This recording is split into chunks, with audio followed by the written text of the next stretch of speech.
Hi campers, we're going to talk about drills today. I'm sure your coach has you do drills, and sometimes you might be wondering why you're doing them.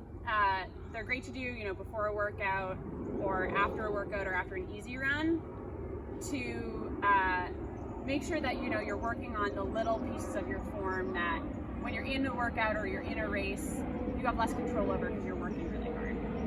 So drills are great for reinforcing the good habits and strengthening all the tiny little muscles that will be really important in your races. We're going to start with A skips and B skips, a classic. I'm sure you guys are doing those, and if you're not, here's a great opportunity to learn them. Particularly if you're a sprinter or a hurdler, you may have done these in track, but they're good for everybody. A skips are kind of your classic skip, and it might seem like a little bit of more of like a sharp, exaggerated motion, but the goal there is really to work on your leg drive up and coordinate your arm drive and your leg drive together. So I will show those. Caveat, I'm a distance runner, so these are gonna probably look not as good as your sprint coach, but we'll try our best. So again, you're really focusing on kind of sharp driving movements, really getting your knee up to 90 degrees and your foot at 90 degrees as well. You want those good right angles. So we're gonna go ahead.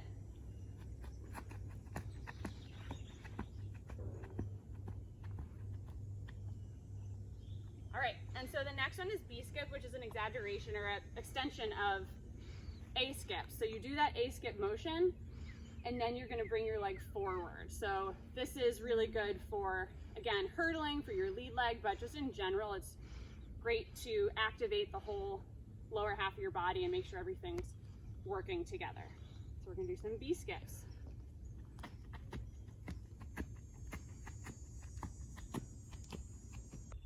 The next couple form drills are really great for your hip openers and for activating your hips. These are particularly good for pre-workout, especially if you've been sitting at your desk all day in school. So the first is going to be a knee to chest. Pull your knee up in as you walk. The second is kind of a modified knee up, but it's to kind of you pull your leg over and up. This one you want to be careful not to use your arms too much to pull. Just a gentle stretch as you're going through. This one feels really good for the upper hamstring as well, especially if you have tight hamstrings. The last one that I really like to do is kind of a lunge. So you lean forward. Notice that your knee doesn't have to go all the way down, but it's just, again, a nice way to open up, especially your hip flexors and your groin. So two more drills that I like to incorporate before a workout are high skips and grapevine.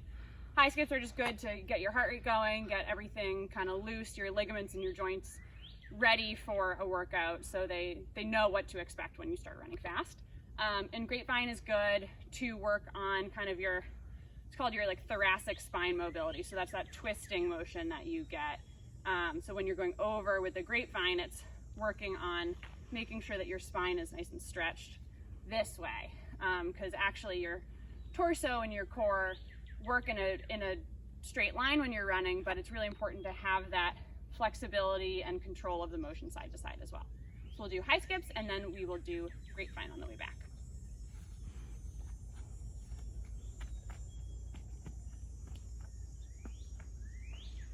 So with the high skips, it's kind of like a upper motion versus the A skips are really controlled and tight. The high skip, you do want to get that vertical motion. And grapevine, you guys have probably done this in gym class. It's the over, behind. Make sure not to trip yourself or your neighbor. I might trip myself here, but let's hope not. And you just keep your arms out for balance. And then you do them the other way as well. Okay. Another two form drills that I like to do, one is to do the windmills to really stretch out my shoulders. As we know, running does incorporate a lot of arm motion, and so there's a tendency, at least for me, to get my shoulders really tight, and so this is one that really encourages me to loosen my shoulders. So for the windmill, it's just really a shoulder opening. You can incorporate some skipping if you want to get it a little bit more of an active. Watch the plants. or you can just do a stationary, whatever feels good in your form drill. The second one I like to do is just a gentle hamstring scoop. Like I said before, I do have some tight hamstrings, so this is a really nice way just to get another active stretch there. So really just a gentle down. So this is more active than just kind of bending straight down to get that hamstring stretch. And there we go.